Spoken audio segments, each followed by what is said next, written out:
بسم اللہ الرحمن الرحیم۔ 8 جماعت کے طلباء و طالبات، السلام علیکم، آداب۔ پیارے بچوں، آج ہمارا ٹاپک ہے colours of Rainbow. Colours of Rainbow کا لفظی معنی ہے کہ دنک کے رنگ۔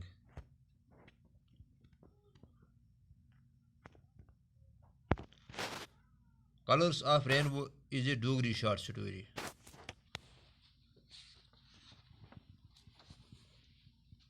It is written by Chanchal Sharma and it is translated into English by Shivnath۔ یہ کلرس آف رینبو جو ہے یہ ایک شارٹ سٹوری ہے جسے ڈوگری میں چنچل شرما نے لکھا ہے اور اس کا ترجمہ انگلش میں شیوناتھ نے کیا ہے۔ It is about the couple who engage in small quarrels and arguments۔ The story is about the couple who engage in small quarrels and arguments۔ یہ کہانی میاں بیوی کے متعلق ہے جو معمولی سی باتوں پہ ایک دوسرے کے ساتھ لڑتے جھگڑتے تھے۔ قرل کہتے ہیں ہم لڑنا جھگڑنا، اور آرگومنٹ کہتے ہیں بحث و تکرار کرنا، کسی بات پہ ایک دوسرے کے ساتھ بحث کرنا۔ تو یہ جو میاں بیوی تھے یہ معمولی سی باتوں پہ ایک دوسرے کے ساتھ لڑتے جھگڑتے تھے۔ Finally thing settle at a loveful and joyful note. تو آخر کار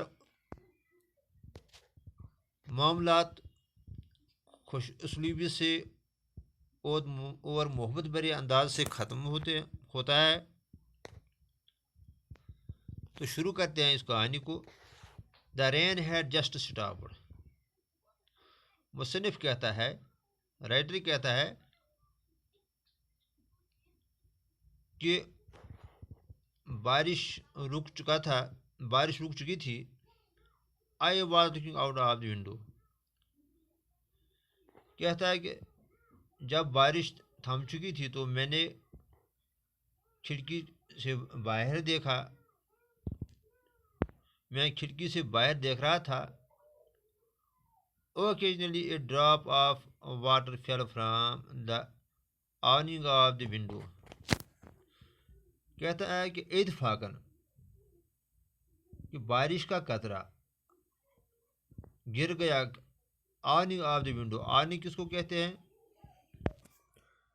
کھڑکی کے اوپر جو ہم یہ چھت بناتے ہیں تاکہ بارش کا پانی کھڑکی سے اندر نہ آئے، اس کو ہم آننگ کہتے ہیں۔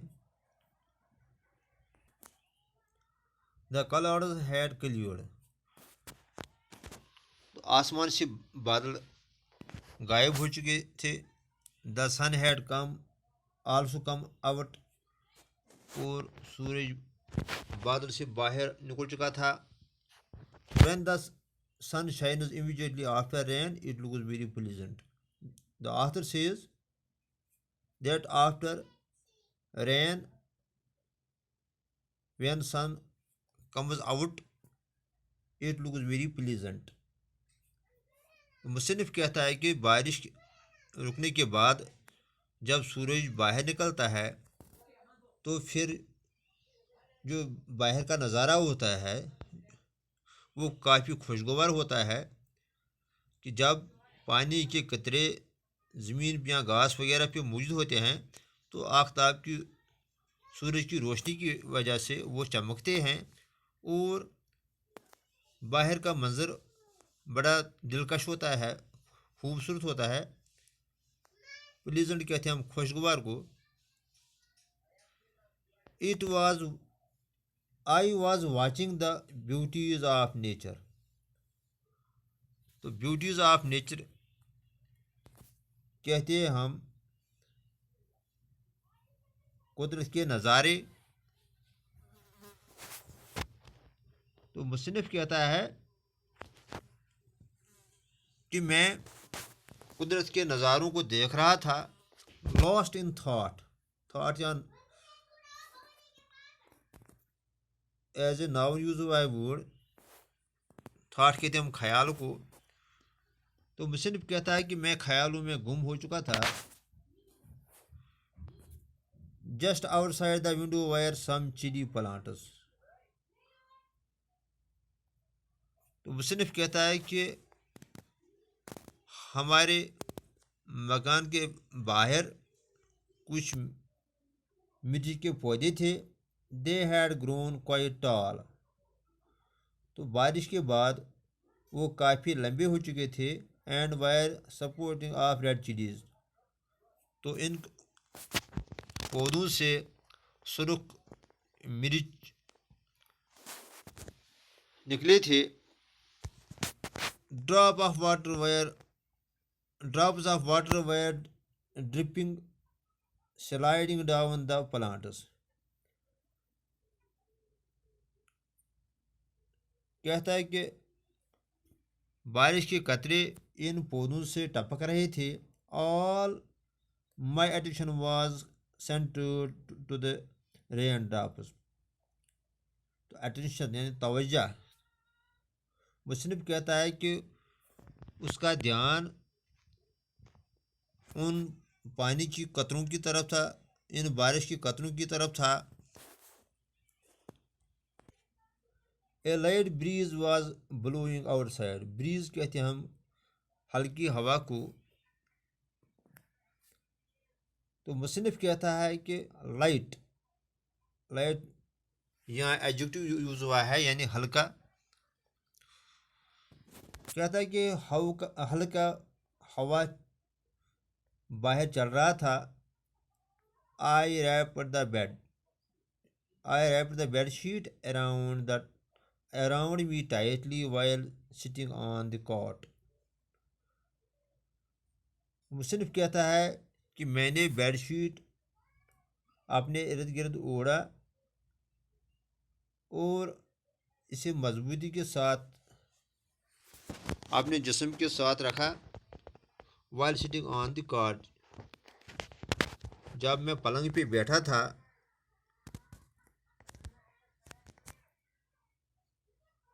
دا کڈز ویر پلیئنگ. بچے کھیل میں مشغول تھے. Going out and coming in. وہ کبھی باہر نکلتے تھے اور کبھی اندر آتے تھے. They were making a lot of noise. تو وہ کافی شور مچا رہے تھے. بٹ آئی واز مور اور لیس اوبویس ٹو اٹ. لیکن مصنف کہتا ہے کہ وہ ان کے کھیلنے کودنے یا ان کے شور کی طرف وہ دھیان نہیں دے رہا تھا. وہ ان کی طرف کم توجہ دے رہا تھا. دا چلی پلانٹس وائر ڈانسنگ ان دا بریز. تو مصنف کہتا ہے کہ جو یہ مرچ کے پودے تھے وہ اس ہوا کی وجہ سے ڈانس کر رہے تھے, وہ ناچ رہے تھے یعنی ادھر ادھر گھوم رہے تھے. And water drops wire falling from them. اور ہوا کی وجہ سے ان درختوں پہ جو پانی کے قطرے تھے وہ نیچے گر رہے تھے. Small patches of clouds were moving to and fro in the sky. اور بادل کے چھوٹے چھوٹے ٹکڑے آسمان پہ ادھر ادھر گھوم رہے تھے. sometimes they covered the sun. کبھی کبھی سورج ان بادلوں کے پیچھے چھپتا تھا. and it became cloudy and sometimes the sun came out. تو جب سورج ان بادلوں کے پیچھے چھپتا تھا تو موسم ابر آلودہ لگتا تھا اور کبھی کبھار سورج نکل آتا تھا. Papa G C the swing of گڈا گڑی. Minni was seeing clicking to me where it is daughter I asked. مصنف کہتا ہے کہ منی جو میرے ساتھ چپٹی تھی وہ مجھ سے کہہ رہی تھی پاپا جی سی دا سوئنگ آف گڈا گڑی. سوئنگ کہتے ہیں ہم جھولے کو. اسے ہم جھولا کہتے ہیں۔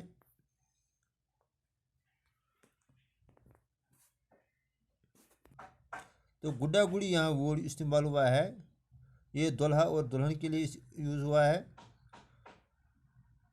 تو مصنف کہتا ہے کہ منی مجھ سے کہہ رہی تھی کہ سی پاپا جی دیکھو سوئنگ آف گڈا گڑی، دیکھو دلہا اور دلہن کا جھولا، گڈا اور گڑی کا جھولا دیکھو۔ Where is it daughter I ask, تو آتھر کہتا ہے، مصنف کہتا ہے کہ میں نے I asked Munni where is it, where is swing of گڈا گڑی، تو گڈا گڑی کا جھولا کہاں ہے؟ There up in the sky multicoloured replied Munni. The author says that Muni replied that it is there up in the sky, it is multicolored.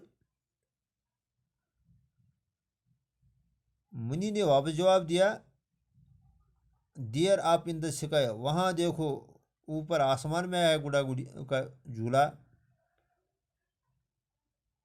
Multi coloured, it is multicoloured, یعنی یہ بہت سے رنگوں کا بنا ہوا ہے۔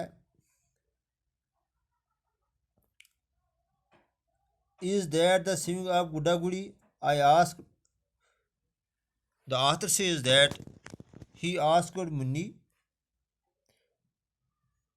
if that was the swimming of گڈا گڑی، کیا یہ گڈا گڑی کا جھولا ہے؟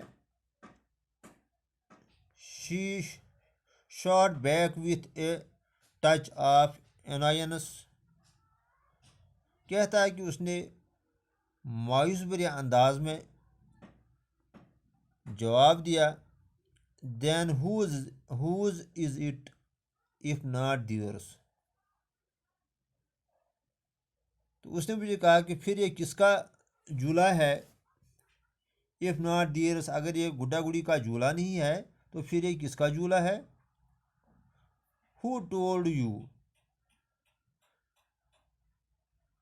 تو مصنف کہتا ہے کہ میں نے منی سے پوچھا، میں نے I ask money who told you that it is the swimming of گڈا گڑی، میں نے اسے پوچھا کہ آپ کو کس نے کہا کہ یہ گڈا گڑی کا جھولا ہے؟ گرینڈ ما ٹولڈ اس، تو منی نے جواب دیا، مصنف کہتا ہے کہ منی نے مجھ سے جواب دیا کہ ہمیں گرینڈ ماں نے، ہمیں دادی نے کہا کہ یہ گڈا گڑی کا جھولا ہے۔ آئی سی دین اٹ مسٹ بی سو، تو مصنف کہتا ہے کہ میں نے پھر جب دیکھا کہ منی ناراض ہوئی ہے تو میں نے کہا کہ ہو سکتا ہے کہ یہ گڈا گڑی کا جھولا ہے۔ I said looking at the rainbow in the sky, تو آخر کہتا ہے کہ جب میں نے اسے یہ الفاظ کہے تو میں اس وقت دن کی طرف دیکھ رہا تھا۔ Papa ji I to want a swing, تو منی مصنف سے کہتی ہے کہ papa ji I to want a swing, papa ji میں بھی ایک جھولا چاہتی ہوں۔ You can have this one, I try to put her off, تو مصنف کہتا ہے کہ میں نے منی کو چپ کرانے کے لیے کہا، میں نے چپ کرانے کی کوشش کے لیے کہا کہ you can have this one, آپ کو بھی یہ جھولا مل سکتا ہے۔ دس ڈزنٹ ہیلپ، تو مصنف کہتا ہے کہ لیکن میرا یہ کہنا ہے کہ آپ کو بھی جھولا ملے گا، لیکن یہ کہنا کچھ